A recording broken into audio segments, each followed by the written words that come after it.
I never thought the place I called home, my sanctuary, my late father's ranch, would be the stage for betrayal, greed, and one woman's desperate hunger for control.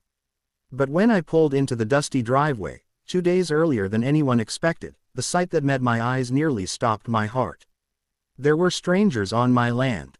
People I had never seen before, walking around with clipboards, snapping pictures of my barns, my fences, my house. And standing at the center of it all, barking orders like a self-appointed queen, was none other than Karen, the president of our HOA. For a moment, I thought maybe there had been a misunderstanding. Maybe she was hosting some sort of community event. But then, I heard the words that turned my stomach cold. "Ladies and gentlemen, let's move quickly. We're auctioning this property off today. Bidding starts at $50,000. Auctioning my ranch." I slammed my truck door so hard the sound echoed across the fields. Everyone turned. Karen's smug grin faltered when she saw me, dust-covered and angry, standing there like a ghost she hadn't expected to face so soon. "What do you think you're doing on my land?" I demanded, my voice shaking with fury. Karen's face hardened into that practiced, condescending expression she always wore whenever she thought she held power. "This land is no longer yours," she said smoothly. "The HOA has foreclosed due to unpaid fines and violations.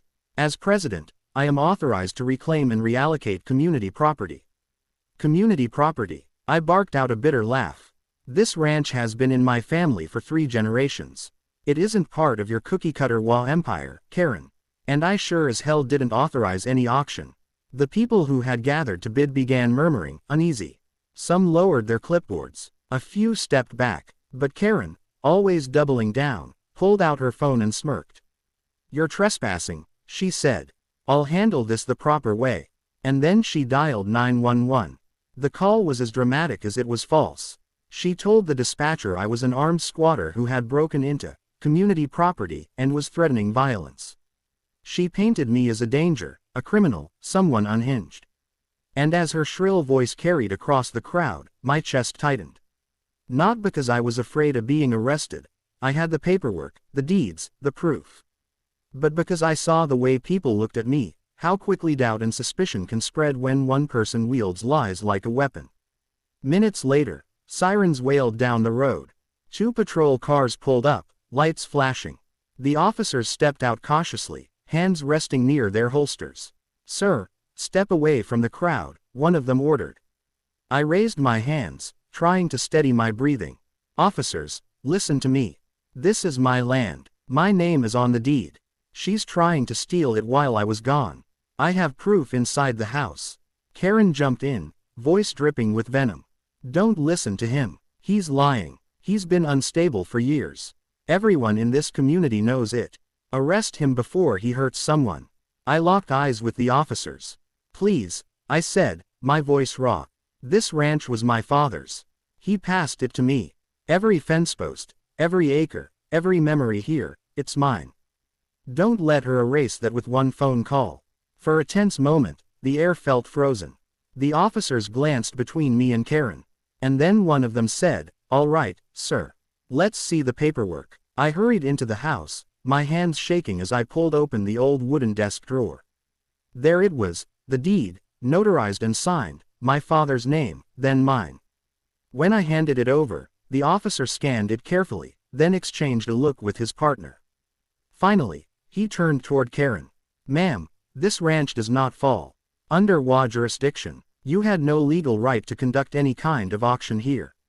I suggest you step back before we consider charges for fraud." The color drained from Karen's face. Her lips parted, but no words came out. Around her, the crowd dispersed quickly, people embarrassed, muttering about being misled. Within minutes, the driveway was nearly empty, save for the officers, Karen, and me. Karen tried to recover, her tone icy. "You won't get away with this.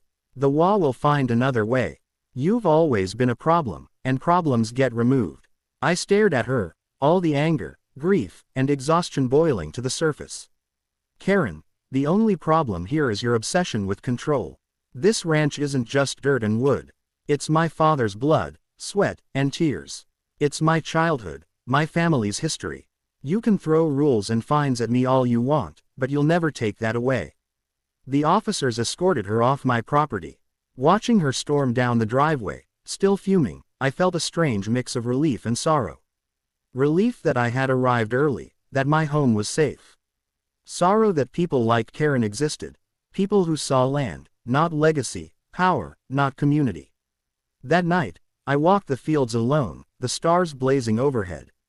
I ran my hand along the weathered barn doors my father had built.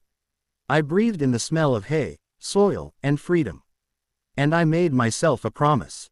No law, no Karen, no greedy neighbor would ever decide my fate again. This ranch wasn't just property, it was proof that when you stand your ground, when you refuse to let others define your worth, you can hold on to what truly matters. Because sometimes the greatest battle isn't against outsiders, but against those who think they know what's best for you. And winning that battle, protecting your legacy, makes every scar, every fight, and every lonely night worth it.